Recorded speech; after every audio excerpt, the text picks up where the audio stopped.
पुरुष खुद नहीं जानते वो क्या चाहते हैं, और पुरुष पहले से ही अभी सोच के रखा है इंडिया में पुरुषों के मतलब जन्म लेना एक बहुत बड़ी अपराध है, लेकिन ये नहीं है। पुरुष को सोचना पड़ेगा, उनके खुद का प्राइड उनको खुद को लाना पड़ेगा, और हम महान है। पुरुष को भी सोचना पड़ेगा कि क्योंकि जितने भी इन्वेंशंस दुनिया में है सब पुरुषों का ही है। मैं महिलाओं को छोटा करना नहीं चाहती, लेकिन उनमें महिलाओं का जो कंट्रीब्यूशन है ना कम है। जिंदगी में कोई भी छोटा नहीं है। आपको पता नहीं किस मोड़ में आपको कि क्या काम आ जाए, क्या आपको सीखने को मिल जाए। कोई भी छोटा नहीं होता जिंदगी में। जो आदमी सब्जी बेच रहा है वो भी जैसा है, और जो आदमी कंपनी का सीईओ है वो भी ऐसा ही है। दो ही ना आदमी मेन है, दो ही ह्यूमन है, रदर मेन नहीं ह्यूमन है। पता नहीं किससे क्या सीखने मिल जाए। कुछ मिसकंसेप्शंस अबाउट मेन राइट्स जो आपको फ्रीक्वेंटली एनकाउंटर होती हैं वो क्या है? कुछ सामान्य गलतफहमियां क्या है जिनका सामना आप देखिए, सामाजिक गलतफहमियां सबसे पहले ये है, मेन को भी ये है कि हमारे पास सब कुछ है, सब कुछ हमारे पास है, हमारे पास राइट्स है, हमारे पास एवरीथिंग इज देयर। जब तक वो कोई लीगल झमेला में पड़ नहीं जाते, उसके पास वो सोचते हैं कि हमारे पास सब कुछ है। उनके पास कोई भी लॉज नहीं है, ये उनको पता ही नहीं। उनके घर में किसी को पता नहीं, उनको पता नहीं। अब समझ में? दी गाइडिंग वॉइस हिंदी में आपका स्वागत है। टीजीवी हिंदी आपके बेहतर भविष्य के लिए, और मैं हूँ नवीन समला और मैं हूँ Payal Mittal. The guiding voice platform का फाउंडर एंड चीफ होस्ट यानी व्यवस्थापक और मुख्य मेजबान, और मैं हूँ टीजीवी हिंदी में आपकी को host. The guiding voice Hindi के माध्यम से हम इस दुनिया को कुछ बेहतर बनाना चाहते हैं। हम महत्वपूर्ण बातें करते हैं जिससे कि आपके जीवन और करियर को कुछ बेहतर बना सके।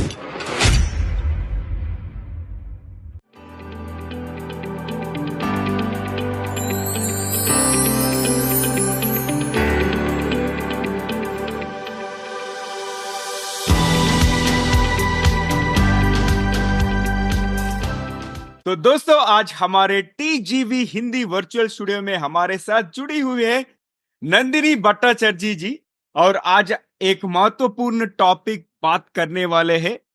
ये टॉपिक है कि voices unheard, navigating men's issues in modern India.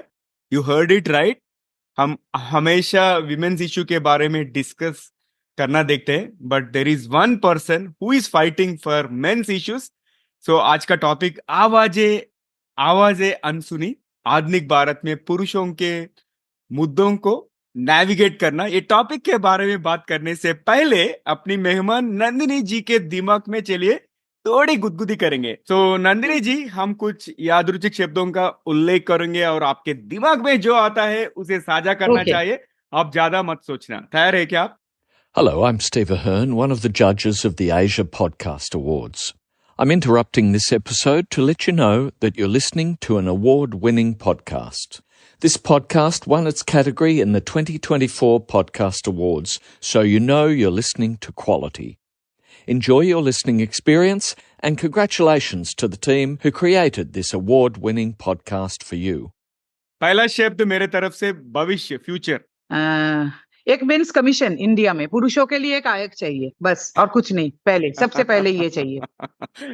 Dream, सपना भी यही है, ये इंडिया जेंडर न्यूट्रल बने सबके लिए। अच्छा। सबको यहाँ पे शांति से रह सके। अच्छा। शांति से भी ज्यादा सेफ्टी से रह सके। Safety, awesome. और तीसरा शब्द मेरे तरफ से क्यूरियोसिटी यानी जिज्ञासा। एनीथिंग रिलेटेड मेंस इशू, ये मेरा सबसे बड़ा क्यूरियोसिटी है। एनीथिंग इन होल वर्ल्ड, कुछ भी पुरुषों के लिए या लड़कों के लिए जो भी हो रहा है उसके बारे में मेरा क्यूरियोसिटी। अच्छा। और दूसरा शब्द मनी, धन।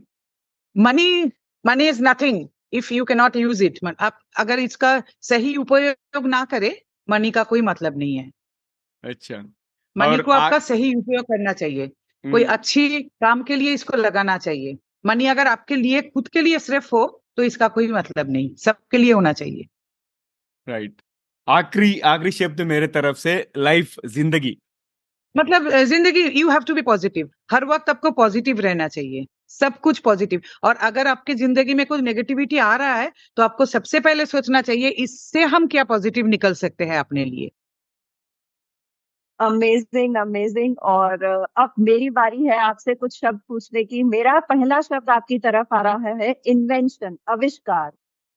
आविष्कार मैं सबसे पहले चाहती हूँ एक ऐप ऐसा हो जो सिर्फ मेंस एक्सक्लूसिव, पुरुषों के लिए एक्सक्लूसिव, जहां पे जाने के बाद पुरुष अपना ड्रेस हो या अपना सलोन हो या अपना सेफ्टी हो या अपना हेल्पलाइन नंबर हो या कुछ भी हो, पुरुष वहां पे जाके ढूंढ पाए, वो मेंस एक्सक्लूसिव होना चाहिए। ये ऐप के लिए हम लोग बहुत तरस रहे हैं, लेकिन अब अभी तक बना नहीं पाए क्योंकि इसके लिए खर्चा भी बहुत ज्यादा है। और ऐसा हो अभी तक हुआ नहीं। वहां पे जितने सारे पुलिस स्टेशन का नंबर भी रहेगा, जितने लीगल एड्स का भी रहेगा, लॉयर्स का भी रहेगा, सब कुछ एक ऐप मेन के लिए, एक ऐप मेंस एक्सक्लूसिव, सिर्फ पुरुषों के लिए।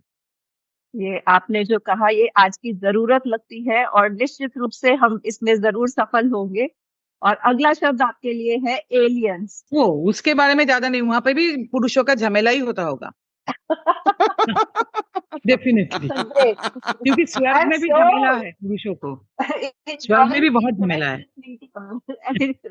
अगला शब्द है लीडरशिप, नेतृत्व। लीडरशिप, देखिए लीडरशिप एक ऐसी चीज है, आपको सोचना पड़ेगा कि सब मेरे साथ ग्रो करें। I will only grow and nobody will grow, ये कभी लीडरशिप नहीं हो सकता है। आप अगर लीडर है तो सबको लेके चलना पड़ेगा, सबको बढ़वा देना पड़ेगा। Everybody should grow with you, सबको एक साथ बढ़ना पड़ेगा आगे। और अगला शब्द शायद जिसके बारे में आप शुरू से ही बात कर रही हैं वो है मेन, पुरुष। पुरुष खुद नहीं जानते वो क्या चाहते हैं, और पुरुष पहले से ही अभी सोच के रखा है इंडिया में पुरुषों के मतलब जन्म लेना एक बहुत बड़ी अपराध है, लेकिन ये नहीं है। पुरुष को सोचना पड़ेगा, उनके खुद का प्राइड उनको खुद को लाना पड़ेगा। एंड ऐसा हो ही नहीं सकता कि पुरुष होना एक अपराध है, नहीं, no no, you have to find your pride. और हम महान है, पुरुष को भी सोचना पड़ेगा कि क्योंकि जितने भी इन्वेंशंस दुनिया में है सब पुरुषों का ही है, उसमें महिलाओं का, मैं महिलाओं को छोटा करना नहीं चाहती, लेकिन उनमें महिलाओं का जो कंट्रीब्यूशन है ना कम है, पुरुषों का बहुत ज्यादा है। जो भी कुछ हो रहा है, इतने जो लॉज भी आए हैं ना महिलाओं के लिए, इसमें भी पुरुषों का ही कंट्रीब्यूशन ज्यादा है। तो पुरुष को ये सोचना पड़ेगा कि सो अहम। बिल्कुल। और अगला शब्द आपके लिए है आवाज, वॉइस। कितना जरूरी है किसी के लिए? वॉइस तो बहुत ज्यादा करना पड़ेगा, क्योंकि रामकृष्ण देव जो है उन्होंने भी बताया, अगर आपका वॉइस नहीं है तो आपका माँ भी आपको दूध नहीं पिलाएंगे। तो you have to shout, voice loud होना पड़ेगा, हमें भी चाहिए, हमारे पास कुछ है नहीं। और लास्ट शब्द आपके लिए है जिसके लिए आप लड़ रहे हैं, राइट्स, अधिकार। हाँ, राइट्स तो सबके पास होना चाहिए। मैं ये कभी नहीं बोलती कि वुमेन्स के पास नहीं होना चाहिए, सबके पास, वुमेन्स, ट्रांसजेंडर, मेन, बच्चे जो है, senior citizen, even I think वो पेड़ पौधों के पास, पशुओं के पास, सबके पास राइट होना चाहिए। एक जो डेवलप्ड और मेच्योर्ड कंट्री है उसमें सबके पास एकदम इक्वल राइट होना चाहिए, सबके पास। तो नंदिनी जी, पहला रैपिड हम्म। फायर राउंड में पार्टिसिपेट करने के लिए बहुत बहुत धन्यवाद। और अंत में Thank you, दूसरा thank you. Rapid fire round भी है। और नंदिनी जी, टीजीवी हिंदी में आपका स्वागत है। हमारे इस सफर में जुड़ने के लिए बहुत बहुत धन्यवाद। कैसे हो आप? बहुत अच्छी हूँ। मैं ये बताना चाहूंगी कि आप लोगों का मैं बहुत आभारी हूँ, क्योंकि ये जो हिंदी पॉडकास्ट है इसके लिए ना नेशनली मैं अपना बात पहुंचा सकती हूँ, ये बहुत जरूरी भी था। एंड सबके जो आपके दर्शक हैं उनके लिए दशहरा की बहुत शुभकामनाएं, और अगले आने वाले दिवाली की भी शुभकामनाएं। थैंक यू वेरी मच कि आप लोगों ने हमको बुलाया, बहुत thank you, thank you, I am so grateful. Thank you Nandini ji, आपका भी आने के लिए, हमारी ऑडियंस के साथ अपने सारे इंसाइट्स जो अब आप शेयर करेंगे। तो चलिए शुरुआत से शुरुआत करते हैं और अपने जीवन और करियर का आपका एक ब्रीफ एलिवेटर पिच शेयर कीजिए हमारी ऑडियंस के साथ में। देखिए, जीवन करियर मतलब मैं तो मास्टर्स इन सोशियोलॉजी, फिर मैंने एमबीए किया industrial relations and personal management में। तो उसके बाद मैं कॉर्पोरेट में थी बहुत दिन, 8 साल या 10 साल तक मैंने कॉर्पोरेट में काम किया। फिर हम लोगों का पीआर इंडस्ट्री में भी बिजनेस था, वो भी संभाला। उसके बाद अभी तो अगर आप पूछे तो मैं टोटली सोशल एक्टिविस्ट हूँ। और मैं ना सबको ये भी बताना चाहती हूँ, अगर आप सोशल एक्टिविस्ट बनना चाहते हैं तो इसको आपका प्रोफेशन बनाना पड़ेगा। मतलब लेजर टाइम में थोड़ा सा समाज के काम कर लिया, इससे नहीं होगा। बहुत लोग हैं, आप देखिएगा कि अगर रिटायर करने के बाद हम थोड़ा सोशल एक्टिविटी करेंगे, वो हम सब काम करते हैं फिर उसके पास सोशल एक्टिविटी करते हैं, नहीं।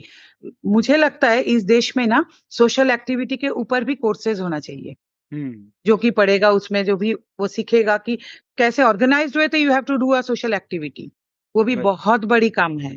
हम लोगों का जैसे 24 आवर्स ना इसी काम पे चले जाते हैं। हमारा जो ऑफिस है 7 डेज अ वीक है, 7 दिन खुला रहता है, 12 बजे से 7 बजे तक। हमारे जो लड़के हैं उसका भी प्रोफेशन है, लेकिन they are also professional in social activity. Hmm, social activity ना प्रोफेशन होना पड़ेगा, लेदर आपको ना उसमें भी 24 आवर्स या 100% देना पड़ेगा। ये कोई लेजर एक्टिविटी नहीं है। और मैंने प्रोफेशनल सिंगर भी बंगाल में बहुत दिन से हूँ। हमारा एक म्यूजिक क्वायर भी है, ये सब लड़कों को लेके। हमारे पास क्रिकेट टीम भी है, सब कुछ है, गाने का ड्रामा का टीम भी है, बहुत कुछ है। मैं चाहती हूँ ये जो सब जो लड़के ना हमारे पास आते हैं वो सोचते हैं कि हमारा जिंदगी का सब कुछ खत्म हो गया, लेकिन हम लोग सोचते हैं कि यहाँ से फिर से एक नया जिंदगी का शुरुआत। इसलिए हमने सारी टीम्स बनाया। हमारा क्रिकेट लीग होता है, गणेश पूजा हमारा बहुत बड़ा है, बंगाल में सभी जानते हैं। ये 4 साल का था, नेक्स्ट ईयर 5th ईयर है। वहां में सब कुछ होते हैं, गाना, नाटक, बहुत कुछ, ramp show, everything is there. तो चाहते हूँ कि एक हमारे ना पहले से मैं बता देता हूँ, वुमेन्स के साथ, नारियों के साथ कोई मतलब झगड़ा नहीं है। कोई जिसको बोलते हैं what can I tell, we are not against women, नारियों के राइट। विरोध नहीं करते, लेकिन ये चाहते हैं कि पुरुषों का भी एक जगत हो, पुरुषों का भी एक वर्ल्ड हो जहाँ पे पुरुष आके फ्रीली बात कर सकते हैं, फ्रीली मिक्सिंग कर सकते हैं, सबके साथ मिलते हैं। उनका मन में जो है, मन की बात जो है वो भी बोल सकते हैं, वो भी दिखा सकते हैं कि हम लोग भी कर सकते हैं सब कुछ, वी कैन डू एवरीथिंग। हमारे गणेश पूजा में जैसे जितने भी पुरुष है, सब काम ना पुरुष करते हैं। नारी ऐसे नहीं कि वुमेन नहीं आते, उनके जो फैमिली मेंबर्स है एवरीबडी इज कमिंग, लेकिन जो काम है सब पुरुष करते हैं। तो ये दिखाना चाहते हैं कि पुरुष भी also capable of doing everything, वो लोग सब काम कर सकते हैं अगर आप उनको ये स्पेस दे तो। स्पेस देना पड़ेगा उनको। पहले से आप बोल दिए कि वो नहीं कर पाएंगे, no, they will not do it. वो कर नहीं पाते तो नहीं होगा। जैसे नारियों को भी आप अगर बोल देंगे कि नहीं नारी पायलट नहीं बन सकते, तो हुआ क्या, वो लोग भी तो पायलट बने ना। तो फिर पुरुष भी सब कुछ कर सकते, दोनों ही एक दूसरे के साथ ना जुड़े रहेंगे तभी कुछ बनेगा। इसमें कोई फाइट या विरोध की जगह नहीं है। ये हम लोगों को पहले सोचना पड़ेगा, सबसे पहले ये बात। नाइस नाइस, और बहुत बढ़िया चीज बताई आपने। और मुझे एक बात पसंद आया कि हे एक्टिविज्म, सोशल एक्टिविज्म में फॉर्मल कोर्स रहना चाहिए। I think that is also a good career option, क्योंकि हम जो भी सोशल एक्टिविस्ट को देखते हैं उन लोग they do something for free, but उनको भी एक मीन्स ऑफ अर्निंग भी रहना चाहिए। आई लव दैट एकदम एकदम। सजेशन। और फ्री में ना कुछ नहीं मिलता।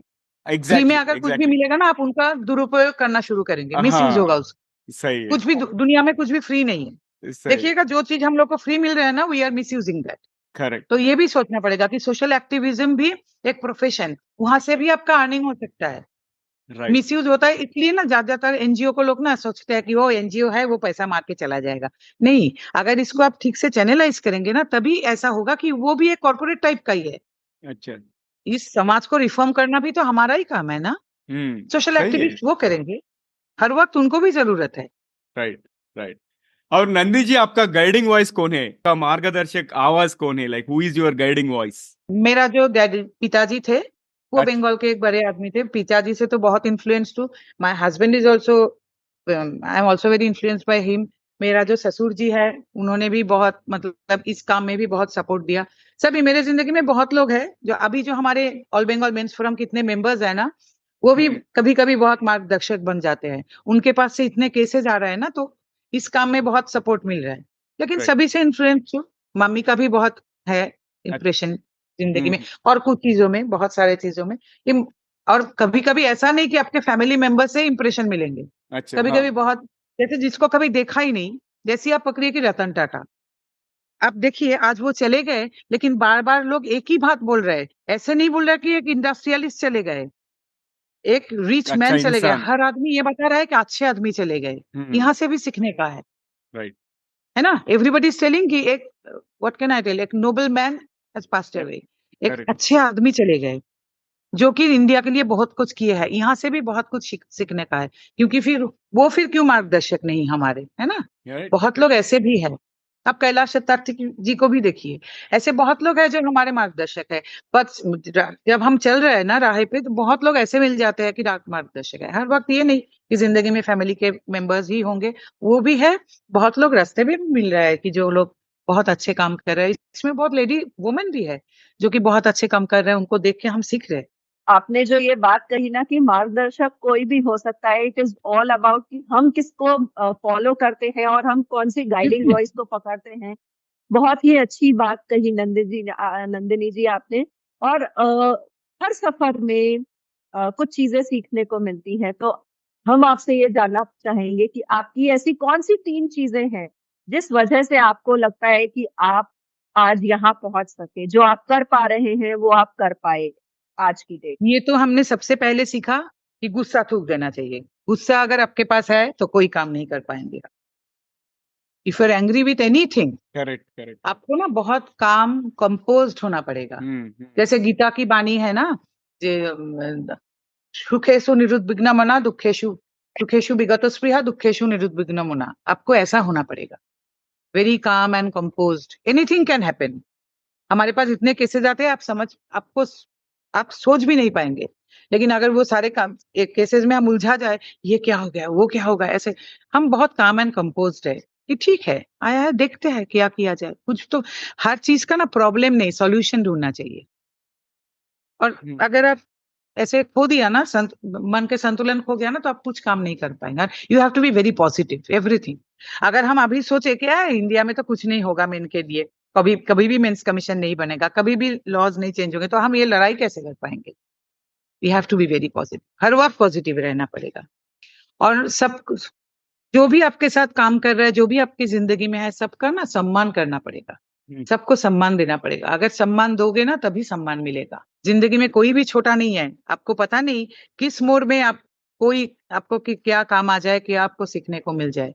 कोई भी छोटा नहीं होता जिंदगी में। जो आदमी सब्जी बेच रहा है वो भी जैसा है, और जो आदमी कंपनी का सीईओ है वो भी ऐसा ही है। दोनों ही दो ही ना आदमी मेन है, दो ही ह्यूमन है, रदर मेन नहीं ह्यूमन है। पता नहीं किससे क्या सीखने मिल जाए। सब आपके घर में जो भाई लोग काम करते हैं, उनसे भी बहुत कुछ सीखने को मिलता है। Everybody is human. सबको ना, वो अगर रिस्पेक्ट आप दोगे तभी आपको रिस्पेक्ट मिलेगा। ये सबको सीखना चाहिए। जो कि हमारे यहाँ पे ना वैल्यूज ये बहुत कम होते जा रहा है। जिसके पास पैसा है वही बड़ा आदमी नहीं है। पैसा और रिस्पेक्ट साथ साथ नहीं है। पैसा बहुत हो सकता है आपके पास, लेकिन आपका कोई रिस्पेक्ट है ही नहीं। लेकिन आपके पास पैसा बहुत ही कम है, लेकिन आपका रिस्पेक्ट है सोसाइटी में। both things are not same, very very different। मेरे लिए तो रिस्पेक्ट बहुत बहुत मायने रखते हैं, पैसा नहीं। पैसा आ जाएगा और आ भी जाएगा, चला भी जाएगा। पैसा किसी के पास नहीं रहता। लक्ष्मी होते हैं ना, बहुत चंचला बोलते हैं ना, चंचला मतलब इंग्लिश अभी टर्म मुझे याद नहीं आ रहा है। बहुत मतलब she now here now there. लेकिन रिस्पेक्ट जो आप अर्न करोगे ना, दैट्स वेरी डिफरेंट। वो आपके साथ मरते दम तक रहेगा। नाइस। आपका बात तो बहुत इंस्पिरेशनल लग रहा है मुझे, एंड ऑलरेडी गूज़बम्प्स आ रहे हैं मुझ में। और नंदी जी, आगे बढ़ते हैं और आप हाँ ये मेंस राइट एक्टिविज्म के यात्रा के बारे में साझा कीजिए। और आप ये ऑल बंगाल मेंस फोरम शुरू करने के लिए किसने प्रेरित किया? What motivated you to start this? देखिए, मेरा ये जर्नी शुरू हुआ 2017 में। अच्छा। पहले हम जब कॉलेज में थे, तभी से हम सोचते, यूनिवर्सिटी में भी, कि इंडिया में ना, अभी मैं इंटरनेशनल की बात नहीं कर रही हूँ, पता नहीं था उनके बारे में। इंडिया में पुरुषों का जो है ना, तब हम लीगली कुछ भी नहीं जानते थे, लेकिन हम सोशली देखते थे घर में। अब देखिएगा, एक लड़के का जब शादी हुआ ना, वो तब से डरने लगा कि बीबी और माँ का जो है वो मेलजूल होगा कि नहीं। बीबी एक साथ से बोल रहा है तुम मम्माज बॉय हो, और मदर जो है वो बोल रहा है वो बीबी आ गया तू तो मुझे भूल ही गया। ये जो कॉन्फ्लिक्ट है ना, एक सोशल कॉन्फ्लिक्ट, ये हर पुरुष का जिंदगी में ज्यादातर 90% पुरुष के जिंदगी में है। यार जिनके घर में मतलब माँ और बीवी के साथ अच्छी रिलेशन है, वो पुरुष के जैसा हैप्पी कोई नहीं है। ये हम बहुत पहले से सोचते थे। This is a very different kind of a thing. लेकिन लड़कियों का ना सास के साथ बहुत अनबन होता है। लेकिन देखिएगा, लड़की की जिंदगी में ससुराल और जो मायके है उसको लेके ऐसा ना कॉन्फ्लिक्ट नहीं है। एक लड़की हो सकता है 5 साल तक मायके गया ही नहीं, लेकिन उनके दिल में जो मायके के लिए फीलिंग है ना, वो कभी ससुराल के लिए नहीं होगा। ये आप लोग हो सकता है मुझे ट्रोल कर सकते हैं, आपके ये इंटरव्यू के बाद देखिएगा ट्रोलिंग होगा, लेकिन मैं सच बोल रहा हूँ, क्योंकि मैं भी एक लड़की हूँ। मेरा ससुराल बहुत अच्छा है, लेकिन मायके के लिए जो फीलिंग होता है ना लड़की के दिल में, ये कभी ससुराल के लिए नहीं होता है। आप 5 साल 10 साल गया ही नहीं मायके, लेकिन आपके डैडी और मम्मी चल बसे, भैया सब है, चाचा है, ऐसा है। लेकिन मायके जब आता है ना, तभी आपके दिल में एक अलग फीलिंग होता है। लड़की ये कॉन्फ्लिक्ट कभी नहीं समझ पाएंगे। उनके पास हर वक्त उनके माँ सास से डेफिनेटली ज्यादा इंपॉर्टेंट है, लेकिन लड़कों के लिए बहुत प्रॉब्लम हो जाता है, क्योंकि लड़के ये चाहते हैं कि माँ भी उनके साथ रहे, बीबी भी उनके साथ रहे, वो दोनों को प्यार करते हैं। एक लड़का कभी एक फैमिली तोड़ने के लिए शादी नहीं करता। डेफिनेटली एक्सेप्शन तो है, डेफिनेटली है, हर लड़का अच्छा नहीं होता है डेफिनेटली, जैसे हर लड़की भी बुरी नहीं है, लेकिन क्या होता है उनका कॉन्फ्लिक्ट होता है। राइट। माँ या बीबी बीबी को देखने से माँ गुस्सा हो जाती है, माँ को सपोर्ट करने से बीबी गुस्सा हो रही है। तो सब ये सब ना मैं कॉलेज लाइफ से सोचती थी। फिर 2017 में कुछ लड़के से मिले जो लोग ये काम कर रहा था, तो फिर उन्होंने हमको बोला कि दीदी आप हमारे साथ आइए ना। तो फिर उनके साथ गया। फिर कुछ दिन हम उस ऑर्गेनाइजेशन में थे। उसके बाद और बहुत सारे लोग मिले, तो हम लोग सोचे ऑल बंगाल मेंस फोरम। पहले ये नाम ठीक नहीं था, नाम तो देना पड़ता है रजिस्ट्रेशन के लिए, क्योंकि हम लोग ना गवर्नमेंट रजिस्टर्ड है। नाम दिया, फिर ये नाम मिल गया, तो हम लोग को ये नाम मिल के हमको बहुत खुशी हुई। तो उसके बाद ही 2018 में ये नाम मिला, ये ऑर्गेनाइजेशन रजिस्ट्रेशन हुआ, फिर उसके बाद से चल रहा है। जर्नी बहुत इंस्पायरिंग लग रही है आपकी। और सबसे बड़ी बात, आपने ये बहुत पहले से सोचा इस बारे में, तो वो बहुत बड़ी चीज है। और अब हम आपसे ये जानना चाहेंगे कि कुछ मिसकंसेप्शंस अबाउट मेन राइट्स जो आपको फ्रीक्वेंटली एनकाउंटर होती हैं, वो क्या है? कुछ सामान्य गलतफहमियां क्या है जिनका सामना आप देखिए, अक्सर करते हैं? सामाजिक गलतफहमियां सबसे पहले ये है, मेन को भी ये है कि हमारे पास सब कुछ है, सब कुछ हमारे पास है, हमारे पास राइट्स है, हमारे पास एवरीथिंग इज देयर। जब तक वो कोई लीगल झमेला में पड़ नहीं जाते, उसके पास वो सोचते हैं कि हमारे पास सब कुछ है। उनके पास कोई भी लॉज नहीं है, ये उनको पता ही नहीं, उनके घर में किसी को पता नहीं, उनको पता नहीं। आप समझ रहे हैं ना? सबसे बड़ा मिसकॉन्सेप्शन ये है। और आप बहुत बड़े बड़े आदमी के पास भी जाइए, जो कि बहुत यहाँ पे मतलब they are very successful, very everything, they will also tell you अरे मेंस राइट की क्या जरूरत है, मेंस के पास तो सब कुछ है। लेकिन ये एकदम ध्यान से सुनिए, मेंस के पास है नहीं, कुछ प्रोविजंस है जो भी वो लोग नहीं जानते, क्योंकि किसी को कॉन्स्टिट्यूशन के बारे में कुछ पता नहीं, किसी को तो ये भी पता नहीं कि हमारे लॉज के बारे में क्या है। अभी जो आईपीसी सीआरपीसी से हम लोग बीएनएस में आया है, ये भी किसी को पता नहीं, ज्यादातर लोगों को, कॉमन पीपल जो है। और बहुत जो सक्सेसफुल पीपल भी है, उनमें से भी कुछ पता नहीं क्या हुआ। फिर उनके एक लीगल झमेला में पड़ गए, शादी के बाद या बिना शादी के भी, तब पता चला अरे हमारे पास तो कुछ नहीं है, हम लोग तो एकदम ओपन घूम रहे हैं, कुछ भी नहीं है। सबसे बड़ा misconception I am telling you among main, पुरुषों के बीच ही सबसे बड़ा मिसकॉन्सेप्शन ये है कि हमारे पास वो सब कुछ है, मेंस राइट की क्या जरूरत, कुछ जरूरत उनके घर में भी। इसलिए हम लोग बोलते हैं कि शादी देने से पहले आप लोग थोड़ा सा देख लीजिए कि आपके अगेंस्ट में क्या क्या है। नहीं, वो लोग तो सोचते हैं मेहंदी रिसेप्शन और प्री वेडिंग शूट और पोस्ट वेडिंग हनीमून कहाँ पे होगा ना, उनका ज्यादा ध्यान उस पे है कि हमारा दोस्त का प्री वेडिंग कहाँ पे हुआ था, दोस्त पोस्ट वेडिंग में हनीमून में बीबी को मॉरिशस लेके गया, तो हमको तो स्विट्जरलैंड जाना पड़ेगा।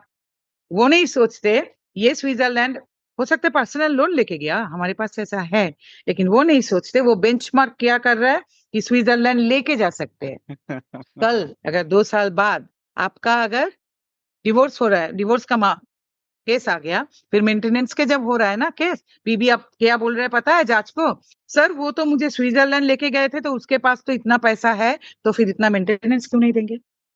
आप लोग सोचिए हम क्या बोल रहे हैं। आप बेंचमार्क क्या सेट किया, आप तो सेट किया स्विट्जरलैंड। आप प्री वेडिंग शूट में कहाँ किया, मॉरिशस, मॉरिशस छोड़िए बहुत, आप प्री वेडिंग शूट में इंडिया का बेस्ट जगह पे जाके किया, इंडिया का बेस्ट होटल में जाके किया, क्योंकि आपको तो तब दिखाना था ना दोस्तों को, देख हम कहाँ पे जाके। लेकिन आपने बेंचमार्क सेट किया, आप पर्सनल लोन लेके किया, ईएमआई दे रहे हैं अभी भी, है ना। आप अपने दर्शकों से बोलिएगा कि मैं जो बोल रहा हूँ ये झूठ या ये सच, क्योंकि हम रोज देखते हैं ये सब। तो पुरुषों को ना ये समझना चाहिए कि पहले हम थोड़ा सा बीएनएस देख ले कि हमारे अगेंस्ट में क्या है, और बीएनएस में कुछ कुछ ऐसा आया है जो लड़कों पुरुषों को सपोर्ट में है, ये उनको देखना पड़ेगा। और हम तो सोचते हैं हर फैमिली में, जैसे आप देखिएगा, हम जो पहले थे ना, हमारे फैमिली डॉक्टर होते थे, पता नहीं आप लोगों का भी, लेकिन वो एमबीबीएस ही होते थे, लेकिन एक फैमिली डॉक्टर होता था, कुछ भी हो आप उनके पास जाते थे। थोड़ा सा बुखार हुआ, थोड़ा सा लूज मोशन हुआ, हम लोग उनको बुलाते थे। एक फैमिली लॉयर होना बहुत जरूरी है, वो हो चाहे सिविल, लेकिन अगर आपका कुछ झमेला हुआ या उनसे थोड़ा सा ले लीजिए कि शादी से पहले की क्या क्या हो सकता है, वो आपको एक क्रिमिनल लॉयर के पास भेजेगा, आपको फिर गलत सलाह नहीं मिलेगा। सबके पास एक सिविल लॉयर या क्रिमिनल लॉयर, फैमिली में लॉयर होना जरूरी है। आप ये सोचिए, आप लोग ये सब नहीं सोचते।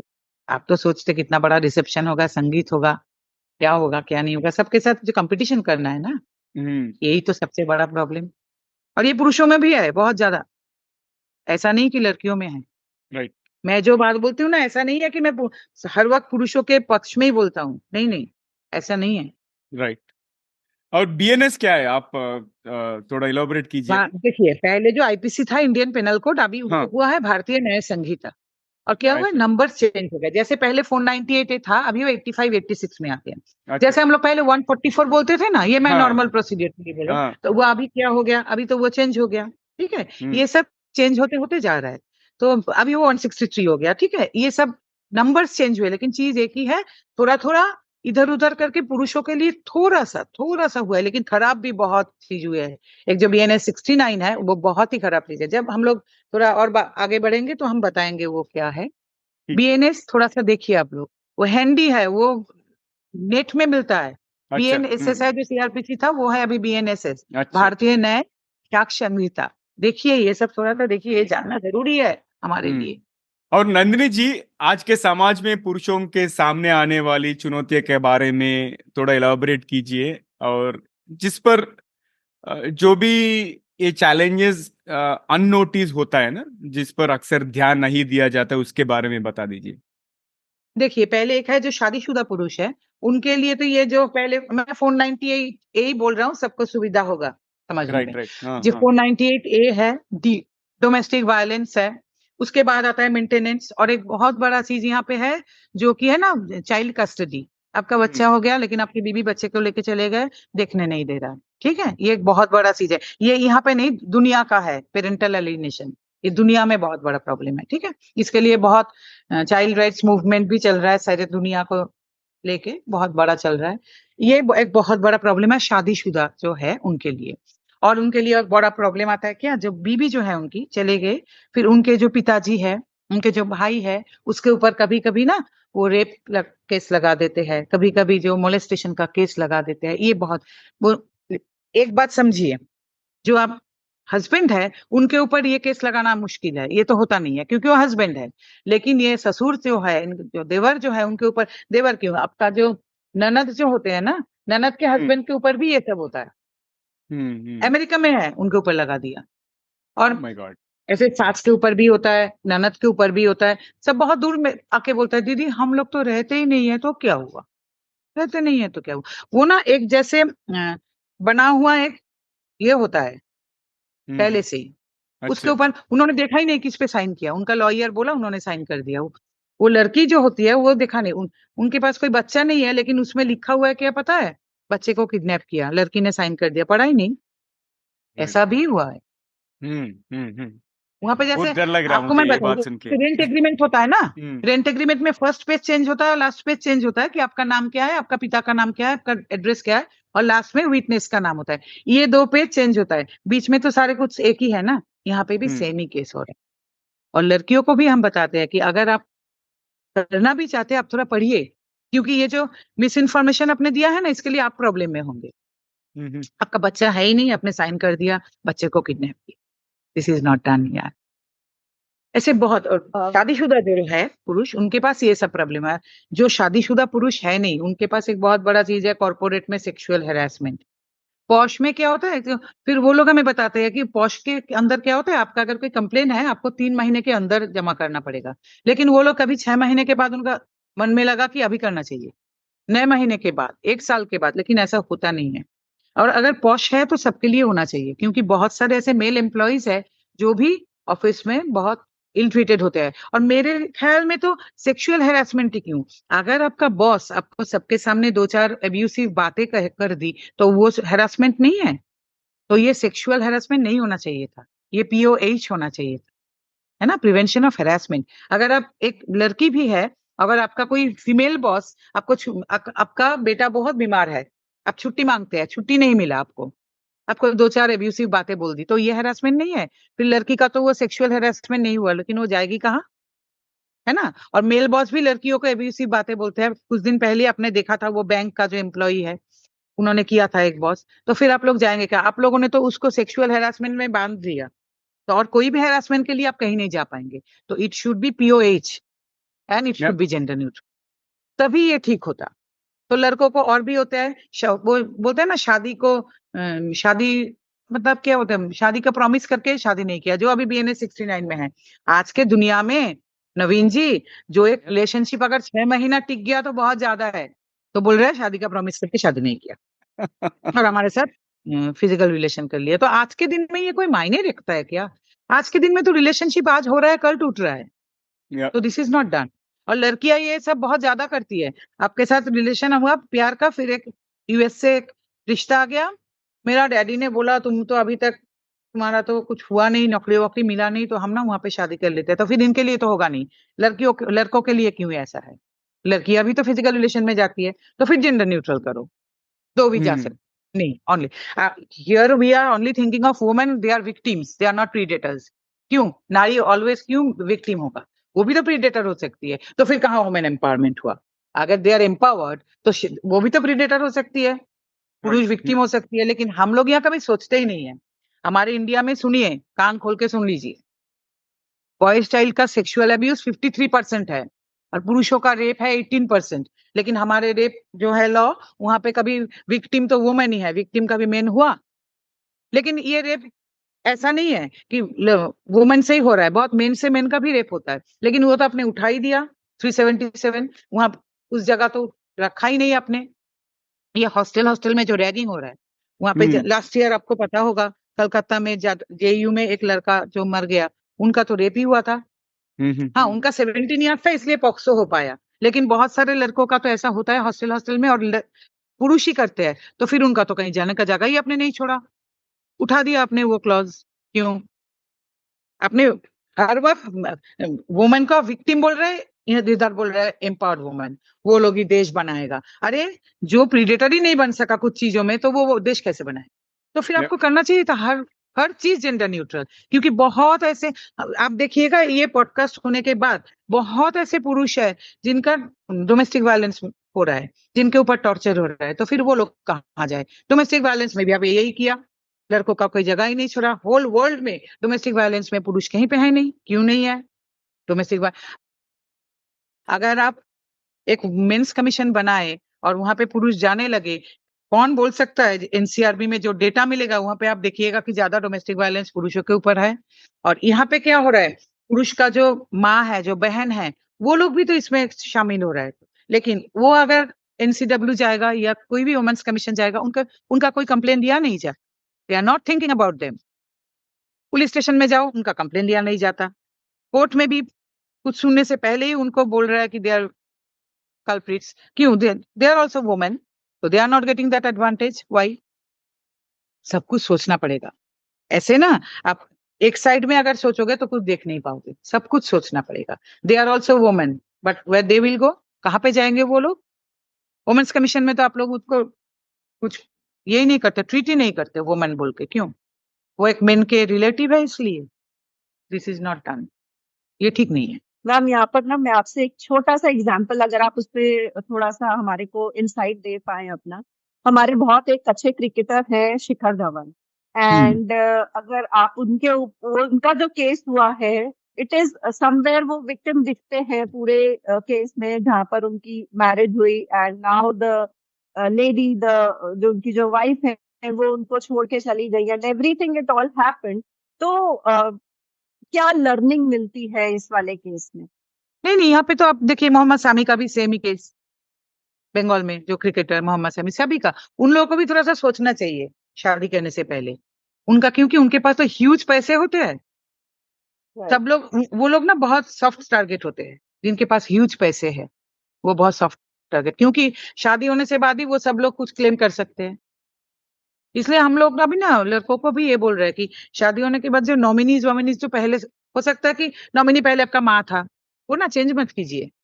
इसका भी ट्रोल होगा मुझे मालूम है, लेकिन हम बोलते हैं कि चेंज मत कीजिए। हम लोग ना यहाँ पे एक किए थे seminar, pre and post marriage financial planning for main.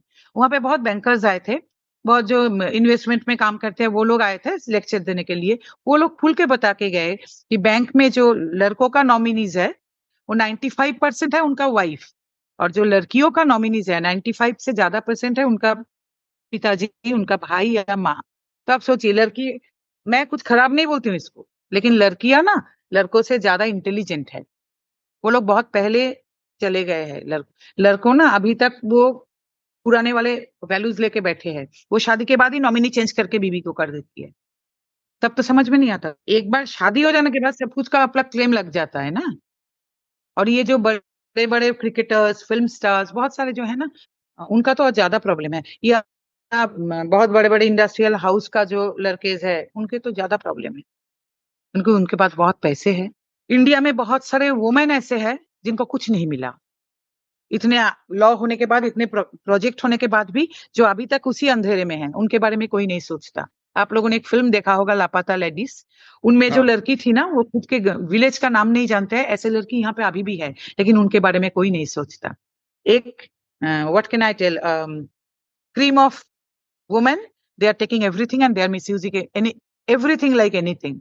क्योंकि अभी तक इंडिया में बहुत सारे ऐसे वुमेन हैं जिसको कुछ पता ही नहीं उनके बारे में क्या हुआ है क्या नहीं हुआ है। उनको रोज का वो चावल और एक कपड़ा मिलने से ही वो सोचते हैं जिंदगी का बहुत कुछ मिल गया। उनको कुछ मिला नहीं, वो अंधेरे में ही है, उनके बारे में किसको पता भी नहीं है। यहाँ पे जो वो क्या बोलूं मैं, उसको क्या बोलते हैं हिंदी में, आप जो होते हैं ना लेबर्स, एक माइग्रेंट लेबर्स, इमिग्रेंट्स। उनमें जो वुमेन है, आपको पता, यहाँ पे मैं वो बोल नहीं पाऊंगी क्योंकि वो बोलने की लायक नहीं है, उनका क्या हालत है, उनके बारे में कोई कभी सोचा? तो अगर आपको वुमेन एम्पावरमेंट करना है, अगर वुमेन को कुछ देना है, तो सब वुमेन को मिलना चाहिए ना। पहले ही मैं क्या बताया, जो पुरुषों का जो माँ है, बहन है, उनको कुछ मिल रहा है क्या? एक बहन मेरे पास आया था, उनके ऊपर फॉल्स 498 लगने के बाद वो कोई गवर्नमेंट की एग्जामिनेशन में नहीं बैठ पाते हैं, उनका शादी होना भी मुश्किल हो रहा है। आप सोचिए ना, अगर आपका भाई के लिए आप कुछ देखने गए हैं रिश्ता, वो लड़की, अगर उसका भाभी ने उसके ऊपर फॉल्स 498 भी लगाया, आप राजी होंगे उसके लिए, आपके भाई के लिए? आप सोचेंगे वो बाबा ये लड़की तो इसमें फंसी हुई है, हमारे घर में आके ही ये करेगा? उस लड़की का तो जिंदगी बर्बाद हो रहा है ना।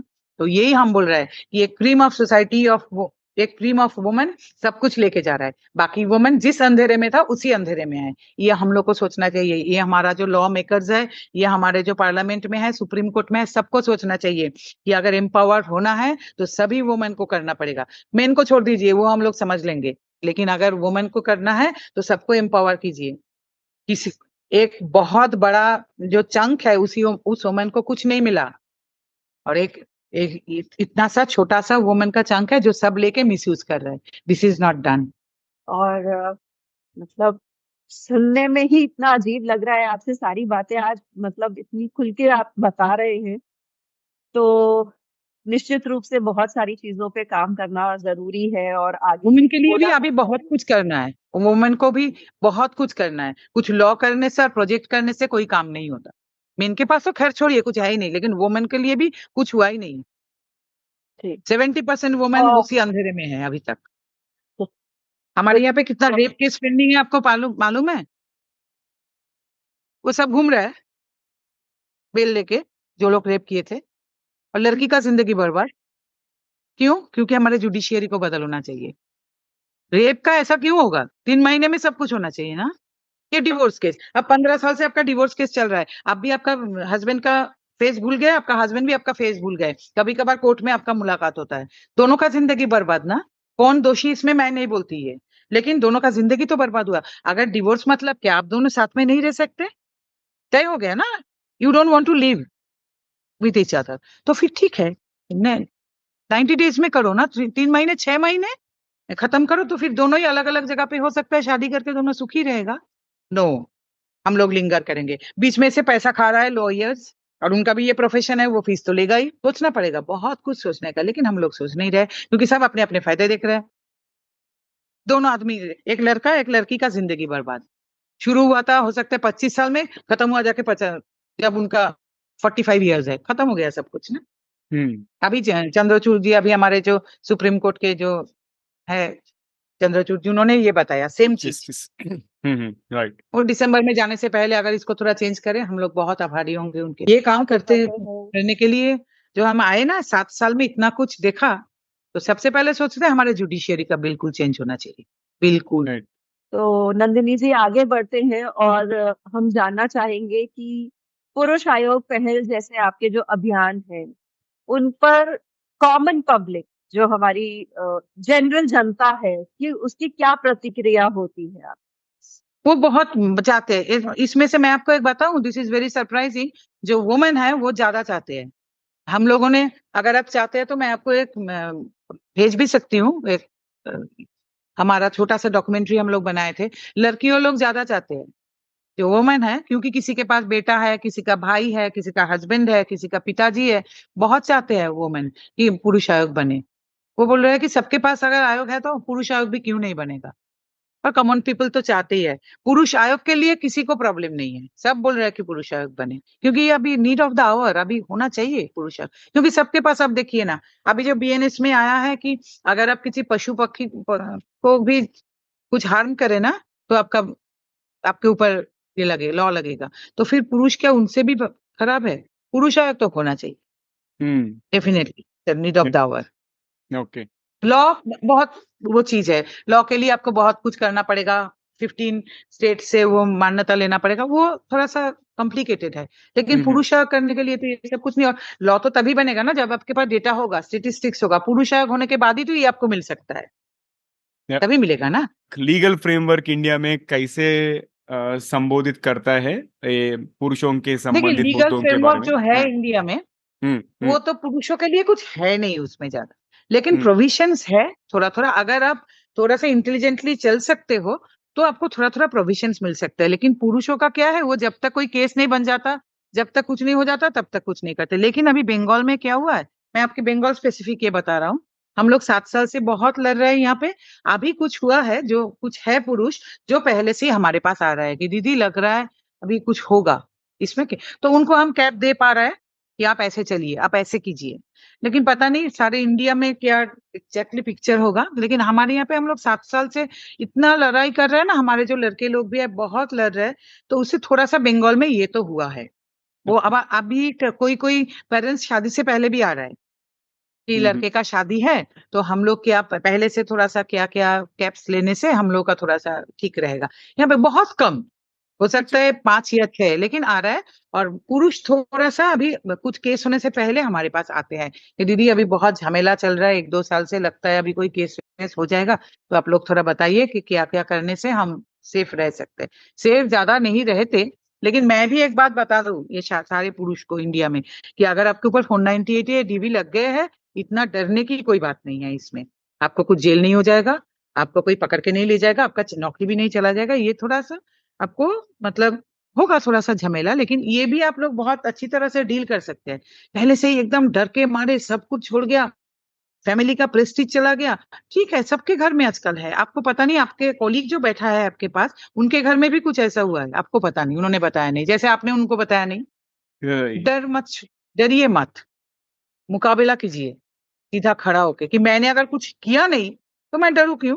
नहीं नहीं, मैं नहीं डरूंगी। और मेंटेनेंस के बारे में अगर आप लोग ये सोच सकते हैं कि पैसा नहीं देना है, जेल जाएंगे, क्योंकि अभी ना जेल जो है वो करेक्शनल होम है, वहां पे भी अब बहुत कुछ बदल गया, अच्छी व्यवस्था है सब कुछ। अगर आप ये सोच सकते हैं, हमारे पास बहुत लड़के ऐसे भी है जो बोल रहे हैं कि पैसा नहीं देंगे जेल जाएंगे। वहां पे सब व्यवस्था अच्छा है आजकल, खाना वाना सब, लाइब्रेरी है, न्यूज़पेपर है, टीवी है, एवरीथिंग इज देयर। और ये जो मेंटेनेंस वाला केस है, इसमें तो ज्यादा दिन रखता भी नहीं है। अगर ये आप सोच सकते हैं तो बदल जाएगा इंडिया का चेहरा। हमारे पास है ऐसे लड़के। एक तो फॉरेन से नौकरी छोड़ के आ गया, जेल जा रहा है, बोल रहा है कि दीदी हमने सोचा, अभी बात करके भी आए हैं, मम्मा का अगर, उनकी मम्मी जो है थोड़ा सा बीमार रहती है, मम्मा का अगर देहांत हो गया हम तो जेल के अंदर जाके वार्डमेट बन जाएंगे। ये मेंटेलिटी रखना पड़ेगा। पैसा नहीं देंगे जेल जाएंगे। जज को भी बोलिए ना, प्रॉब्लम क्या है? इसके लिए आपका जेल नहीं होगा कि सर मेरे पास पैसा है नहीं, मैं कहाँ से दूंगी, मैं कहाँ से दूंगा पैसा, मेरे पास पैसा है नहीं सर। और बच्चे के लिए भी आप लोग ऐसा मत कीजिए, क्योंकि ऐसे भी आज के जनरेशन कुछ 12-13 साल के बाद किसी बाप माँ किसी को नहीं पहचानते, जिसके पास पैसा है उसको पहचानते हैं। उसके साथ रिलेशनशिप ऐसा ऐसा हो गया कि तुम हमको टैप दे पाओगे, तुम हमको ये दे पाओगे, वो दो, हम लोग रोज देख रहे हैं हम लोग, तभी तुमको मैं पहचानता हूँ, ले पाओगे, ऐसा ले आओगे, ऐसा ले आओगे। तो ऐसे तो 18 साल के बाद वो बाहर चले जाते हैं, पढ़ने चले जाते हैं, फिर नौकरी के चले जाते हैं। आपका गोल्डन एज आप मत खत्म कीजिए, मैं ये बोलना चाहती हूँ। बच्चा बच्चा करके आपका भी कोई लाइफ है, आपका लाइफ आप जीने की चेष्टा कीजिए, ये बहुत जरूरी है। लेकिन एक दिन नहीं तो आएगा जिस दिन आपका बच्चा, लड़का या लड़की आपको नहीं पहचान पाएंगे, आपको लगेगा मैं किसके लिए आपका गोल्डन एज खत्म किया। That time will come and then you will be in total depression. किसके लिए लाइफ खत्म किया, इसके लिए, ये तो अभी मुझे पहचान ही नहीं रहे हैं। होगा। आप एक बात बताइए, तो आपके जीवन में अभी आपका पिताजी माताजी कितना मायने रखते, लेकिन you do the duties, definitely आप ड्यूटी कीजिए, लेकिन आपका हर चीज में क्या आप पिताजी माताजी को शामिल करते हैं? आज का जनरेशन और भी आगे से पिता माता को कर रहा है बाय बाय, क्योंकि अभी बहुत सारे चीजें हैं, खाना खाने के लिए ऑनलाइन ऑर्डर करो, ये जाने के लिए ये करो, उनके पास उनके दोस्त बड़े इंपॉर्टेंट है, आप इतने इंपॉर्टेंट है नहीं, आप ये समझिए। रोल हमको करना चाहते हैं तो करिए, लेकिन हम रोज ये बैठ के देख रहे हैं, रोज ये जो हमारा मूवमेंट है, ये जो बात हम कर रहे हैं उसी मूवमेंट से कर रहे हैं, ग्राउंड एंड हार्श रियलिटी हम बोल रहे हैं। बिलीव मी, ये कोई किताबों के बात नहीं है, मैं ग्राउंड और हार्श रियलिटी के बारे में बात कर रहे हैं। बिल्कुल बिल्कुल अपना जिंदगी जिए, सो मच। जिंदगी नहीं मिलेगी दोबारा, एक ही जिंदगी है, ऊपर जाके क्या जवाब देंगे। बिल्कुल। और अभी तक की इतनी ज्ञानवर्धक बातचीत जो हुई है हमारे बीच में, और आपने जो हमारे को इंसाइट्स दिए हैं, बहुत ही अच्छा लगा और बहुत ही आई ओपनिंग रहे हैं सारी चीजें आपसे जानने के बाद में। और अब इस बातचीत में कुछ दिलचस्प सा एक मसाला डालते हैं और दूसरा रैपिड फायर की तरफ बढ़ते हैं। तो मेरा पहला सवाल आपसे ये है कि if you could have one gigantic billboard जहाँ पर कुछ लिखा जा सके, तो वहां पर क्या लिखा होगा आपकी? Men are human too. Absolutely amazing. अगर आपको किसी फिल्म के सेलिब्रिटी या कोई सेलिब्रिटी के साथ डेट करना होता, वो कौन होगा और क्यों? फिल्म सेलिब्रिटी के साथ कोई भी डेट? सेलिब्रिटी, फिल्म या कोई सेलिब्रिटी। कोई सेलिब्रिटी हाँ। डेट किया नहीं कभी ऐसे, लेकिन बातचीत अगर करना है हम्म। तो आनंद महिंद्रा जी से बात करने की एक बार बहुत शौक है। वाह, सुपर्ब। और ऑल द बेस्ट। आगे बढ़ते हुए पूछना चाहूंगी कि अगर आपको एक दिन एक नियम बनाने का मौका मिले जिसे सभी को मानना पड़ेगा, तो आप ऐसा क्या नियम बनाएंगे? थोड़ा सा हम लोगों को ना, पूरा इंडिया को, हम लोगों को थोड़ा सा मतलब we have to be a little bit, what can I tell, कि क्या बोलूं, कि हम लोग को ना थोड़ा सा मैनर सीखना पड़ेगा। मतलब रास्ते में जाते जाते थूक दिया, ये गाड़ी से कुछ फेंक दिया, मतलब इसके लिए ना नियम होना चाहिए। मतलब हम लोग को ना ये सीखना चाहिए, पहले सिविक सोसाइटी बनाना चाहिए। हम लोग बिल्कुल नहीं है, कहीं पे भी गाड़ी पार्क कर दिया, बीच रास्ते में से गाड़ी चला रहा है, बीच रास्ते में से बाइक जा रहा है, लेकिन साइड में से जाना चाहिए। मतलब ये जो है ना, मतलब ये हमें होना चाहिए। पहले ना हमको एक सिविक सोसाइटी बनना पड़ेगा। जो भी कुछ कर रहा है सब कुछ चला जाएगा।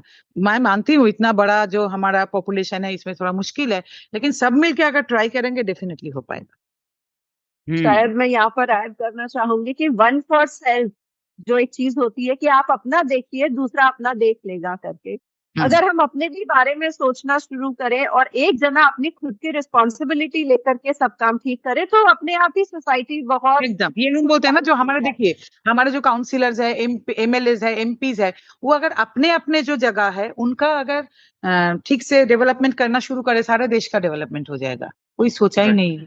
राइट।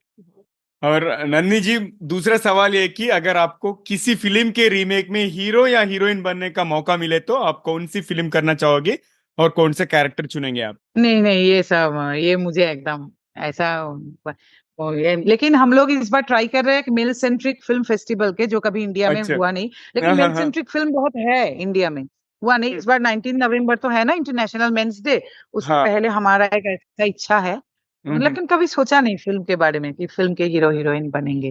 ठीक है, नो प्रॉब्लम। और एक अजीब सा सवाल लगेगा शायद आपको, लेकिन फिर भी हम आपसे जानना चाहेंगे कि यदि आपको अगर अपना जीवन किसी के साथ बदलना पड़े या स्वैप करना पड़े, तो वो कौन होगा और क्यों? जीवन किसी के साथ बदलना पड़े, हाँ जी। वो तो चले गए, रतन टाटा के साथ बदलना चाहते थे। ओह! No, so inspiring. और क्योंकि ना आखिरी फिर ना सवाल। मेरे पास पैसा भी होता और सब कुछ बदल भी सकते थे। सही। नहीं, आपका माइंडसेट तो बहुत अलग ही है एंड इंस्पिरेशनल। और आखिरी सवाल दूसरा रैपिड फायर राउंड में, ऐसी कौन सी आधुनिक यंत्र माने ये फैंटेसी या इलेक्ट्रॉनिक गैजेट है जो आप देखना चाहोगे या खुद ही इन्वेंट करना चाहोगे? मैं वो पहले भी मैंने बताया कि ऐप अगर हो कोई भी पुरुषों के लिए, जिसमें एक ऐप में जाने के बाद ही एक आप पुरुष को सब कुछ मिल जाएगा, सब कुछ, everything for lifestyle, for entertainment, for legal, for social, for health, everything वो हेल्प मिल जाएगा। हमारे इंडियन पुरुष के ना एक बहुत यहाँ पे ना reproduction health, reproduction right, sexual health, sexual right, इसके ऊपर कोई भी स्टडीज नहीं है उनके, वो कोई स्टडी करते भी नहीं, उनको मालूम ही नहीं है ये क्या है, क्योंकि हमारे यहाँ पे कभी सिखाया नहीं गया है। एक मेन का भी जो बॉडी है उसका भी कोई वैल्यू है, हम लोग हर वक्त सीखे हैं, यहाँ पे वुमेन का जो बॉडी है उसका ही वैल्यू है। इनके बारे में हम लोग कभी दूसरे दिन बात करेंगे, लेकिन मेन को भी ये सीखना पड़ेगा कि हमारे जो बॉडी है इसका भी वैल्यू है। माई बॉडी माई चॉइस भी कोई मायने रखते हैं, my life my choice, and my money my choice. ठीक है, अगर ये सब वो सीखेंगे तभी कुछ बदलेगा, क्योंकि हमारे यहाँ पे मेन का जो सेक्सुअल लाइफ है उनके बारे में कोई बात करना नहीं चाहते। अगर वो कुछ ऐसा वैसा करते हैं तब उनको बोलते हैं कि वो कैरेक्टरलेस है, सब कुछ है, लेकिन वो सेम चीज अगर कोई लड़की करेगा तो उनको एम्पावर्ड वुमेन माना जाता है। This is very very bad. पुरुषों को ये सीखना पड़ेगा कि my body is also very valuable, ये पुरुषों को सीखना पड़ेगा सबसे पहले। और नंदिनी जी, आखिर में एक जो बहुत ही कड़वा सवाल लगता है लेकिन बहुत जरूरी है पूछना, कि बोलिए। आज की जो हमारी सोसाइटी है वहां पर पेरेंट्स कैसे कंट्रीब्यूट कर सकते हैं कुछ भी नहीं कर रहा है। जेंडर न्यूट्रल एटीट्यूड अपने बच्चों में लाने के लिए यंग एज से? आज का जो पेरेंट्स है वो सब ये सब का माने ये सब के लिए सबसे रेस्पॉन्सिबल है, क्योंकि एक लड़का एक लड़की ऐसे है कुछ भी सिखाने, क्योंकि वो खुद नहीं जानते ना क्या सिखाएंगे। वो लड़कों को बोल रहे हैं only respect women, why they are not asking respect human, क्यों? और लड़कियों को भी भूल भाल सिखा रहा है। एक एक लड़की को मैं देखती हूँ क्या ड्रेस पर के बाहर निकालती है, तो वो पेरेंट्स नहीं देखते उनको। मैं ये नहीं बोलती वो बोलेगी कि माई ड्रेस माई चॉइस, लेकिन कुछ ना असर होता है कभी कभी कहीं कहीं। ये सब थोड़ा सा वैल्यूज बोल के कोई चीज होता है, लड़कियों में भी नहीं है आज के जनरेशन के, कि बहुत लड़कों में भी नहीं है। और लड़कों को जो मदर्स है वो सिखा रहा है रेस्पेक्ट वुमेन, लड़की को ऐसे मत देखना वैसे मत देखना, तो लड़कियों को उसके मम्मी यहाँ सिखा रहा है कि रेस्पेक्ट मेन ऑल्सो, तुम्हारा अंदर भी कोई डिग्निटी होना चाहिए, तुम भी ऐसे करो, तुम्हें भी ऐसा करना चाहिए, तुम भी जैसे ससुराल जाके तुम्हें ऐसा करना पड़ेगा। और लड़कों को भी सिखाना चाहिए, तुम अगर किसी लड़के के साथ मिल रहे हो तो तुम्हें भी ऐसा करना चाहिए। सब कुछ ना ऐसा रेसिप्रोकल होना चाहिए। यहाँ पे ना सब कुछ एक साइड का हो गया, और लड़के जो है छोटा जब है बड़ा हो रहा है सीख रहा है रेस्पेक्ट वुमेन रेस्पेक्ट वुमेन, उनके अंदर ना एक अजीब सा चीज हर वक्त घूम रहा है। यहाँ पे बहुत गड़बड़ हो रहा है। पेरेंट्स जो है उनका जो ड्यूटी है वो नहीं कर रहे ठीक से। पेरेंट्स को बहुत ज्यादा एडुकेटेड होना पड़ेगा। हमारे पेरेंट्स डिफरेंट टाइप के थे, आपको भी मालूम होगा, क्योंकि हम लोग शायद सब एक ही एज ग्रुप के होंगे। हमारे पेरेंट्स डिफरेंट टाइप, हमारे अंदर वैल्यूज थे, अभी भी है, लेकिन आज के जनरेशन के अंदर वैल्यूज बिल्कुल नहीं है। I am sorry for my words, but आज के जनरेशन के अंदर वैल्यूज है नहीं। हम लोग अभी भी सोचते हैं कि घर में कोई बुजुर्ग आए उनका पाँव छूते हैं, उनके बारे में बात करते हैं कि आप कैसे हैं। आज के मैं इसलिए बोला ना कि आप जो बच्चे बच्चे करके इतना करते हैं ना, ये बच्चे आपको नहीं पहचान पाए, because they don't have that feeling, they don't have that feeling. इसलिए हम लोग पेरेंट्स ही रेस्पॉन्सिबल है। हम लोग उसको इतना दिया है ना, कुछ सिखाया नहीं, कुछ मिलने का भी है। हम लोग कभी उनको सिखाया है ये देश क्या है, देश के लिए भी करना पड़ता है, सोसाइटी के लिए भी करना पड़ता है, फैमिली के लिए भी करना पड़ता है। हम लोग सिर्फ सिखाया तुमको मिलेगा, तुमको मिलेगा, हम लोग तुमको देंगे। कभी सिखाया है देश को तुमने क्या दोगे, समाज को क्या दोगे, फैमिली को क्या दोगे? फैमिली से ही शुरू होता है, little drops of water and little grains of sand. कभी सिखाया नहीं व्हाट इज देश क्या होता है, नेशन क्या होता है। देश मतलब कुछ पॉलिटिकल पार्टीज नहीं, देश अलग चीज है। देश के लिए उनके अंदर कुछ है, जानते हैं वो क्या देश है? सबसे पहले ये सीखना चाहिए देश के ऊपर कुछ नहीं, देश को हम क्या दे रहे हैं ना, देश से क्या मिल रहा है। हर वक्त हमारा ये चिंता है देश से क्या मिल रहा है, ये मिला नहीं वो मिला नहीं।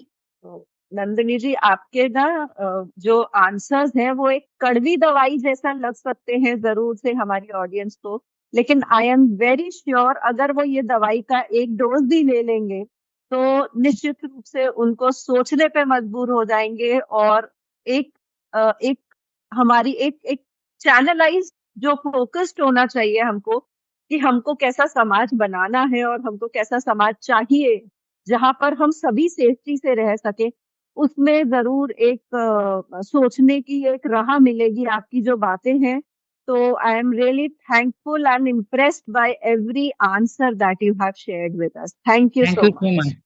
Much, so much.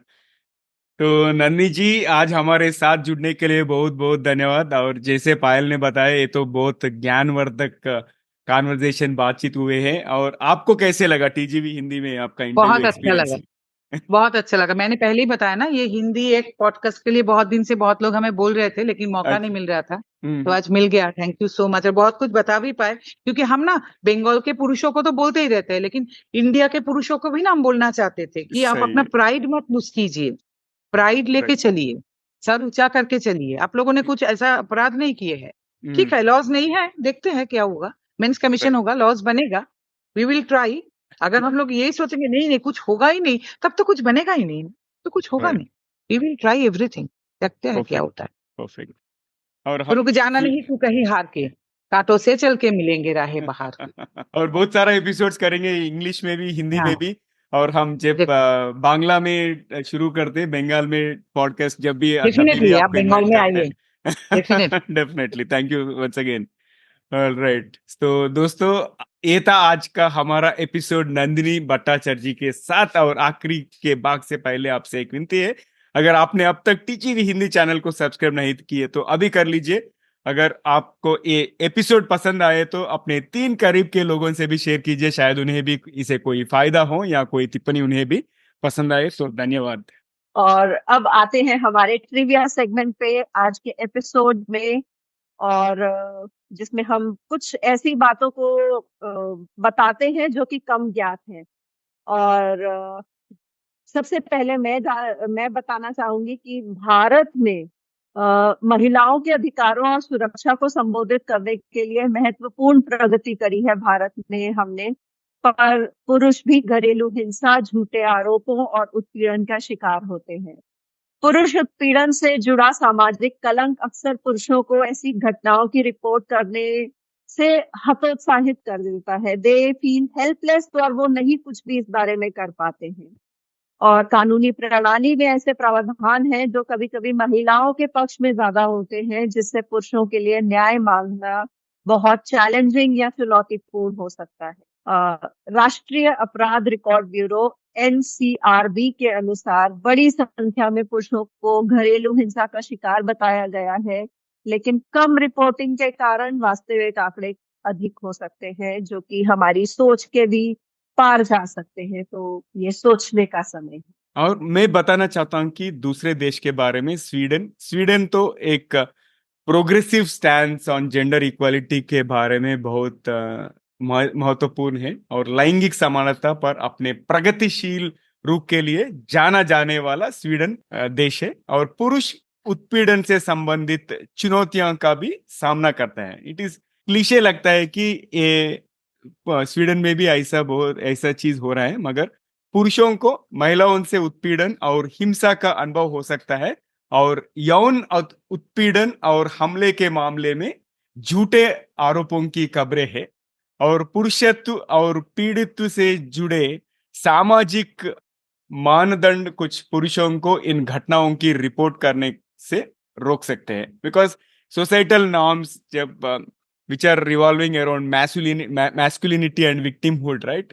These are preventing men from reporting the incidents. अगर हम statistics के बारे में बात करें तो Swedish national council for crime prevention की एक रिपोर्ट में कहा गया था कि पुरुष पीड़िता का एक हिस्सा गंभीरता से न लिए जाना या स्थिति के लिए दोषी ठहराए जाने के डर से मदद नहीं मांगते हैं, which means many people think that if they go and report the issues, people will not take seriously, इसलिए they don't report it.